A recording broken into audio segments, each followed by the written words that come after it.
How are you guys? Good, how are you? Good, really good to see Great you. to see you. Yeah, thank you so much for doing this. This is wonderful. Thank you for letting us interview you today. We appreciate that. I want to Yeah. start off and just introduce you so everybody knows who you are. So Okay. everyone, we're talking to Trish Perkins. She's a certified nurse midwife who began her career as a labor and delivery nurse. She started with Baylor Midwives. After raising her own family, she realized her lifelong dream of studying midwifery. She worked at a freestanding birth center as a full scope midwife. Her experiences also include working as a lactation consultant at St. Joseph Hospital, helping them achieve Texas 10-step status. Trish is passionate about providing quality, women-centered, compassionate care and has a unique knowledge, skills, and experience to provide comprehensive, evidence-based midwifery care that women seek. And I would also like to add that Trish was my midwife. That is right. And lactation consultant, and she provided amazing support to me during my pregnancy and after. So we appreciate you for that. Thank you. Thank you so much. How wonderful to connect too. This is awesome. This is awesome. Yes. And we need to, and just so we stay on time, you have a patient, right? At 10, we need to have a firm stop around that time? I think so. I actually, I have wonderful people who keep me on track, and I usually just do as I'm told. Okay. Yes, I usually do as I'm told. So, okay. Yes. Awesome. Well, we will get started. Okay. So first we want to ask you, what are some things pregnant women can do to prepare for breastfeeding while they're pregnant? For new moms that have no idea where to start. What would you recommend? I think a few things. I think knowledge is power. I mean, I know that sounds really, we've all heard that, but I think learning about breastfeeding and maybe learning some of the myths around breastfeeding, learning about what is the truth about breastfeeding and some of the myths about breastfeeding. So I think finding good resources and reading, like Latch is a wonderful resource. Most communities have leaders in your area. They have a book called The Womanly Art of Breastfeeding. It's been around for many, many years. There's other online resources. kellymom.com is a really great website for breastfeeding women. And probably while you're pregnant, you might not use it as much, but it has a search bar so you can get good evidence base. But I think maybe connecting with other families who have breastfed. One of the things that I've always taught and learned myself, and is important information to pass along, is that who needs to learn to breastfeed? Well, it's the mom, it's the baby, it's the family, it's the dad. Everyone needs to know because, sometimes breastfeeding can be difficult in the beginning. So you need the support, you need people around you to be on board because it makes it more difficult. And then the other thing that women need to know, that actually breastfeeding is not supposed to hurt. It's not supposed to be terrible and painful. Sometimes the beginnings for some women can be more difficult, but once we get over that first part, it gets better. So I think hearing those things and maybe even having an opportunity to see women breastfeed, I think that would be helpful. And the good thing is do you think it's become, I feel like it's gotten definitely more popular. So it seems like it is easier to, to get everybody on board. I feel like there was a time where maybe it wasn't as popular, but now I feel like it's more and more common. I think so. I really think so. One of the things that when we look at the history of breastfeeding, sort of some of the pushback for breastfeeding, back several hundred years ago, if you were royal, you probably passed your baby on to a wet nurse to nurse. Then you got pregnant again quickly, and the royals didn't live very long because of that, and some other genetic issues that are, a whole different thing. And then formula was something that pediatricians would come up with their own formula, and that's what they would recommend babies. So some of the things that have been deterrents for breastfeeding, not only lack of knowledge, but also maybe 20, 30 years ago, or even more recent, was if you had money, maybe you wouldn't breastfeed, right? You would have really cool formula. And then in the United States, women today are busy. You know, you're running your practice. I'm running my practice. Of course, I don't have babies anymore. I don't have littles anymore. I have adult children. But is breastfeeding going to slow your life down? So how do you manage those things? But I do think, and I know you see families that are interested in really holistic care and really concerned about health. And we know that breastfeeding results in healthier babies. And even for our working moms, if they're able to breastfeed and give breast milk to their babies, their children are going to be sick less often. They're going to miss work less often. So I think that information is more out there. So I do think it is. And I do want to add, even when I was at St. Joseph's initially and kind of showing nurses and staff and administrators why more support for breastfeeding was important, when we interviewed the women, 85% of women in the hospital expressed a desire to breastfeed. But initially, the actual rates of breastfeeding were much lower, much lower than that. That's awesome. So I know a lot of moms, you know, like you said, they want to breastfeed and they like the idea of it and they like the benefits and they want that for the baby. But sometimes the baby arrives and it's not as easy as we thought it was going to be. So do you have any tips, you know, like when the baby does arrive, are there any tips that you would recommend to, like for the new moms, just to start off to, you know, I guess, put them in the best position for success with breastfeeding? Absolutely. I think first off, try to learn and understand how to properly latch a baby. And to know initially it might be painful, but if it's painful, something is incorrect. So a lot of them will be like, it's okay, I know it's going to hurt, I'm going to gut it out. And then 3 or 4 days in, now we have damage and bleeding and the pain is too much and baby's not growing because they don't have a good latch, they're not transferring milk. And so then we're like, okay, I'm out. So right at the beginning, the very start makes a difference. So in hospital, so I think you should consider, where are you going to birth? I think that makes a difference. So if you go to a hospital, and this is becoming less common as well, but if you're going to a hospital, so most women are going to birth in the hospital, right? So if you're going to go to the hospital, does that hospital want to whisk your baby away and separate your baby and take them to a newborn nursery? Or are they going to protect that first hour with you and baby? So I think, you know, hospitals talk about the golden hour. So newborns, when they're born, they're very alert and they're really hardwired to breastfeed. Now, they might take 20 or 30 minutes or longer to figure out, oh, I have to breathe. So some babies go directly to the breast and some babies are like, no, I got to figure this out, right? So I think, where you're going to birth, are they going to protect that time with mom and baby? So hospitals that are baby friendly are going to protect that golden hour. Now, in a birth center, I find that it's not a golden hour. It's a golden several hours. So most of the babies that are born here will breastfeed for several hours. So when I was teaching nursing staff at the hospital how to support breastfeeding, one of the things I talked about was when it doesn't work. And this is old, you know, I'm getting older. So I had a slide that's kind of an old, maybe, I don't know if everyone will recognize this reference, but when I talk about why it doesn't work, I put a picture of Steve Urkel and it said, did we do that?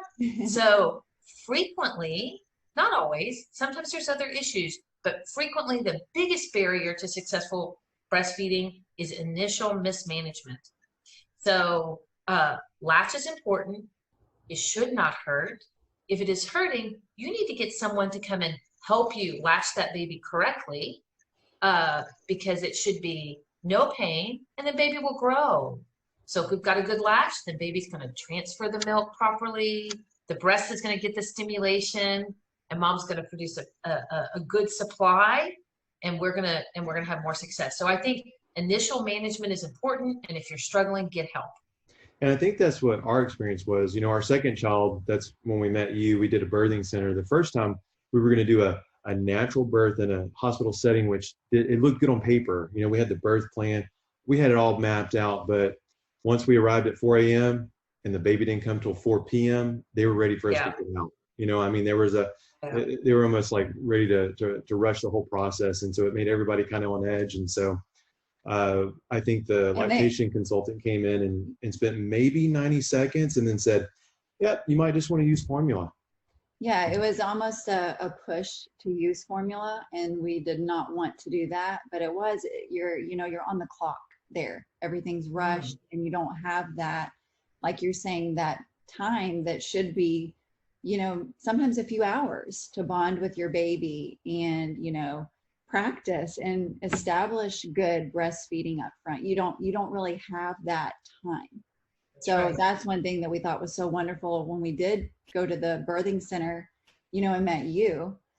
We just had, it was a night and day experience. It was amazing. So, and we don't want to blame. I mean, there was a few nurses there that were amazing. They were really advocates for us, but the majority of the staff though, and administration even kind of got involved in a little while when we were like, no, we don't want to induce. We're just going to wait.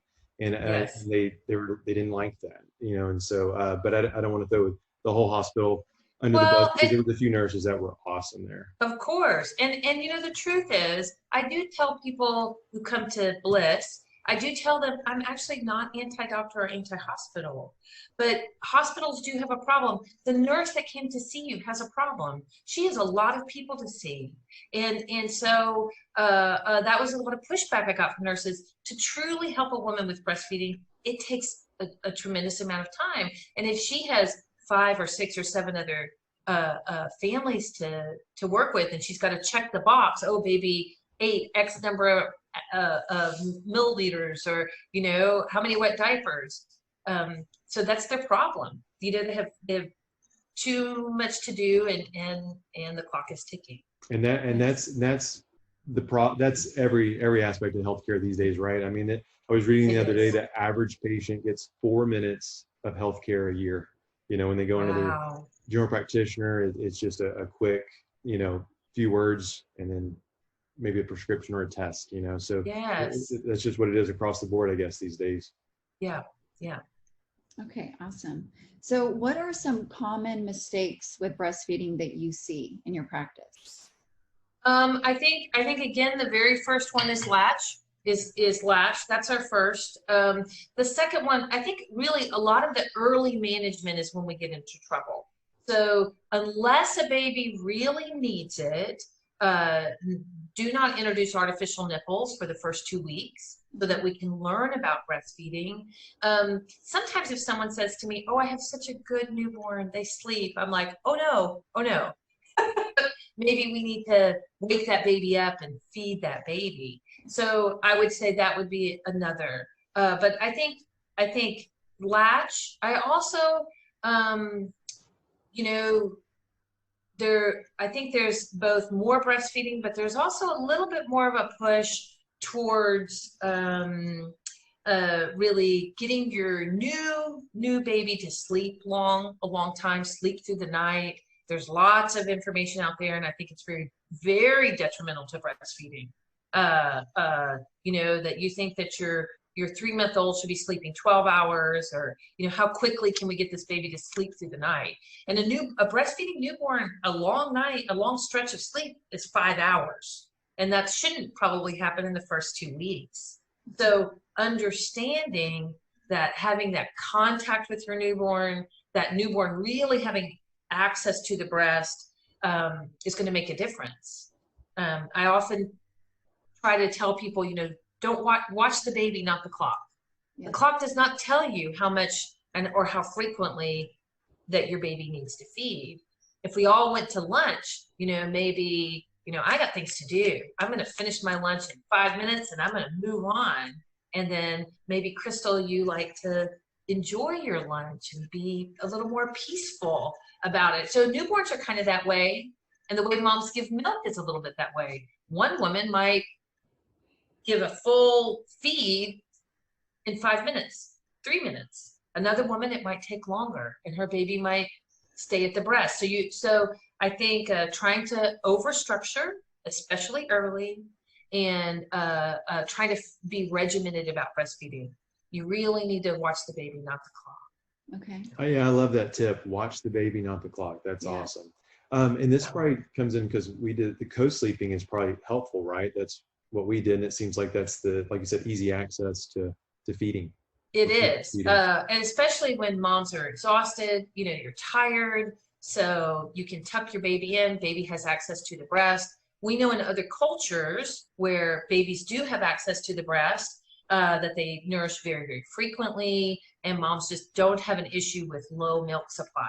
Now, of course, there's when we think about co-sleeping, there's a right way and a wrong way to do it, right? We want to do this safely. So if a family, and I'm going to tell the truth, I really think many families go to their PD and say, no, I don't do that, because their pediatrician is going to tell them that that's not the recommendation, that we're worried about overlying on the baby. So, but I think the truth is many families do it, especially breastfeeding families. And I think it's better to be honest about it, and let's talk about safe. So a pillow for mom's head, a pillow for mom's knees, no pillows for babies, no big blankets covering baby. Baby needs their outfit, and that's it. Or maybe one very light blanket. Baby should be to the middle, never close to the edge. And never if anyone's had tobacco or has had alcohol or taken a medication that makes you sleepy, or if you're just really exhausted. But having that baby tucked in, yes, I think it does make life much easier, much easier. Great tips. Okay. So for the moms that are dealing with production issues, you know, they're doing the breastfeeding, you know, constantly, but they're just not making enough milk for baby and they're having production issues. What do you recommend to help with that? Well, I think number one, first you need a good evaluation. So you should see a lactation consultant, IBCLC, number one, because when I think about low milk supply, I have seen all the way from babies who are roly-poly, gaining a ton of weight.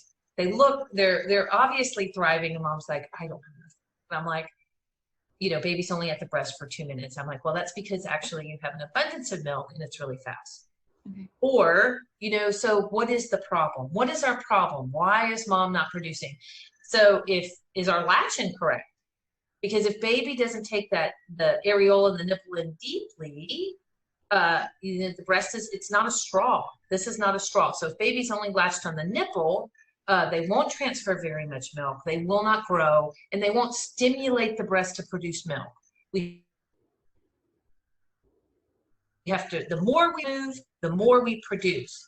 So it's a little counterintuitive. You think if your breasts are full, then I'm producing more milk. But actually, it's the empty breast that's going to produce more milk. So we need to assess latch. Is that the problem? Are we doing regimented? You know, are we waiting long stretches of time between nursings or not stimulating the breast? Is baby being supplemented with an artificial nipple? And maybe baby has to be. Maybe we have gotten behind. We have to feed the baby, right?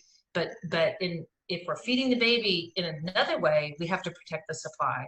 Or does our baby have a mouth or issue? Do we have a tongue tie or a lip tie or some sucking dysfunction? So to address those things, you need a good evaluation, and then come up with a plan. How do we fix the problem and protect your supply?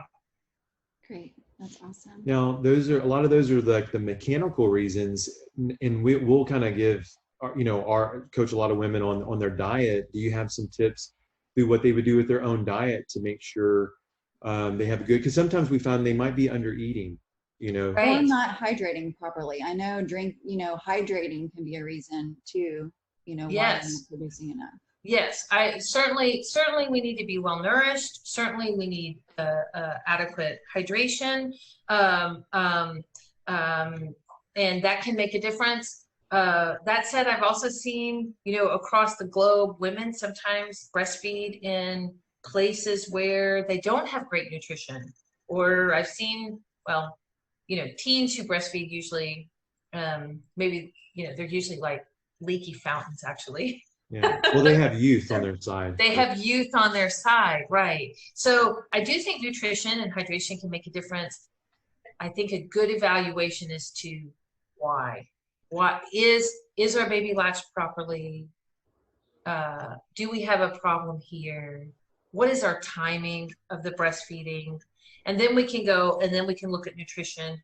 And then sometimes, I think it's a very low percentage of women who have like a medical reason that they can't produce enough milk. Usually it's mismanagement, and then it could be latch, or baby something.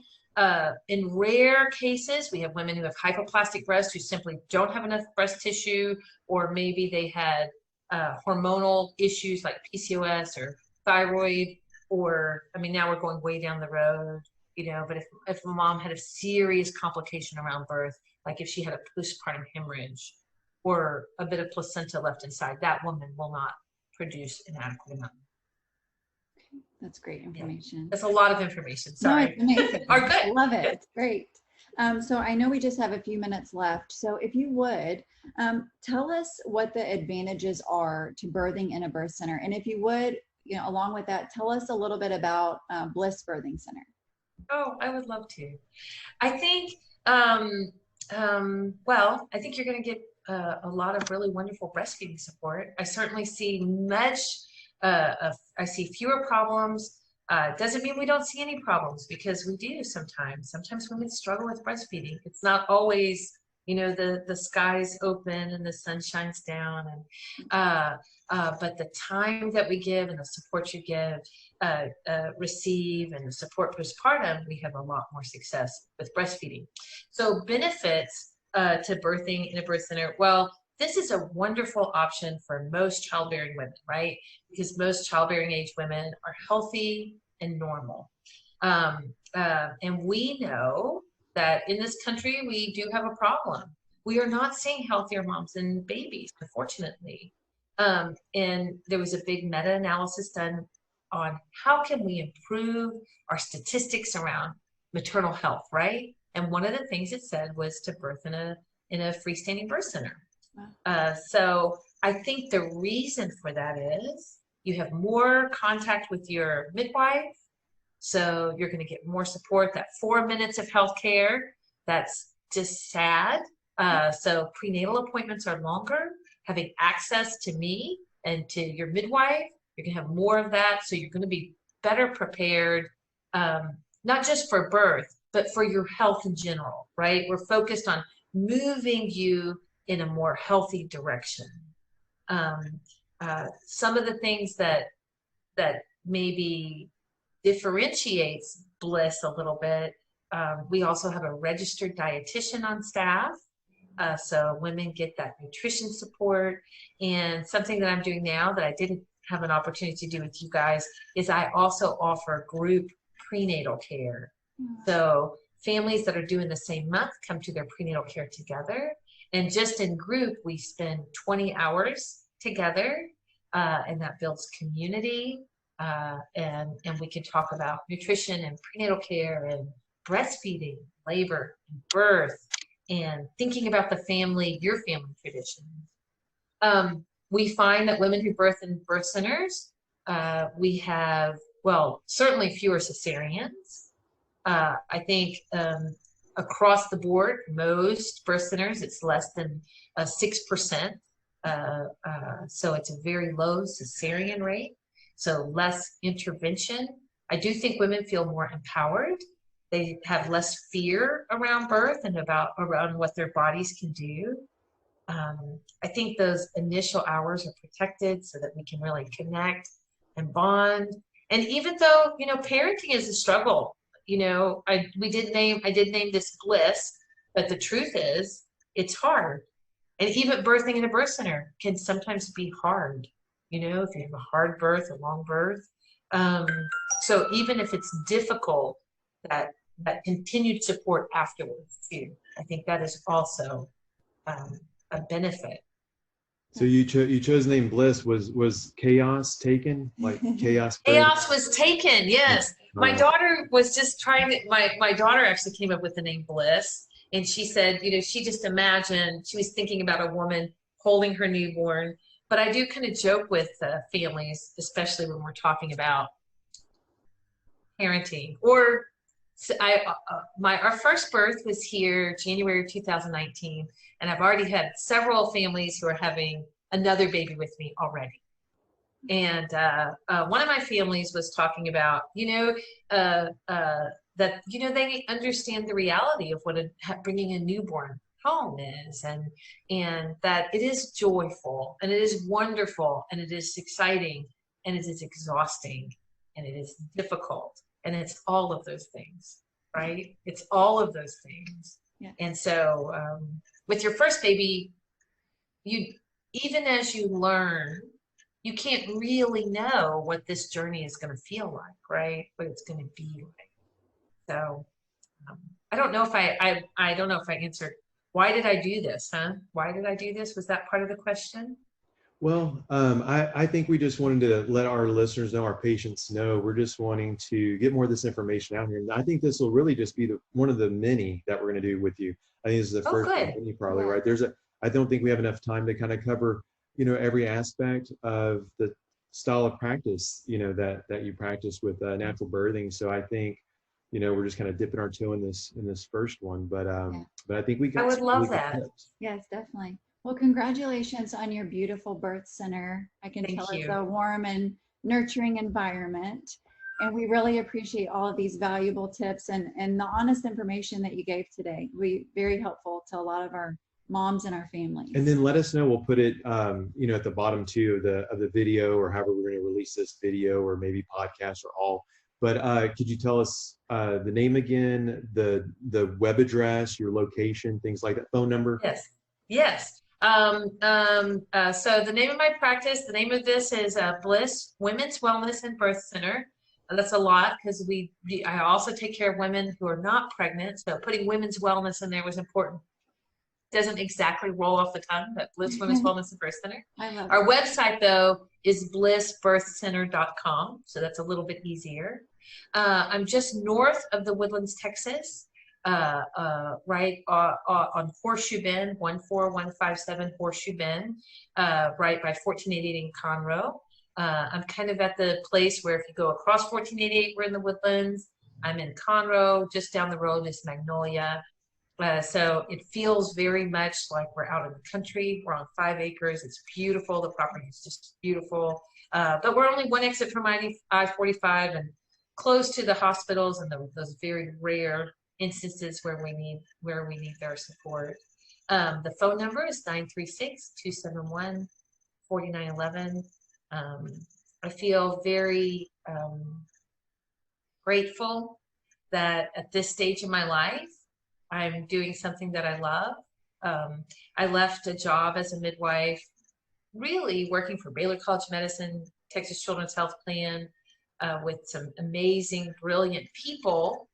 And my boss, who was president of ACOG, asked me, well, what's the dream? And I just said, to open a birth center, without even thinking. And that was kind of a moment where I thought, okay, I need to pursue that. But blissbirthcenter.com. I'm Trish Perkins. It's really great to reconnect with you guys. Yes, you too. Yes, very nice. Thank you so much. Thank you so much, Trish. We'll talk to you soon. Okay. Bye. Thanks. Bye-bye.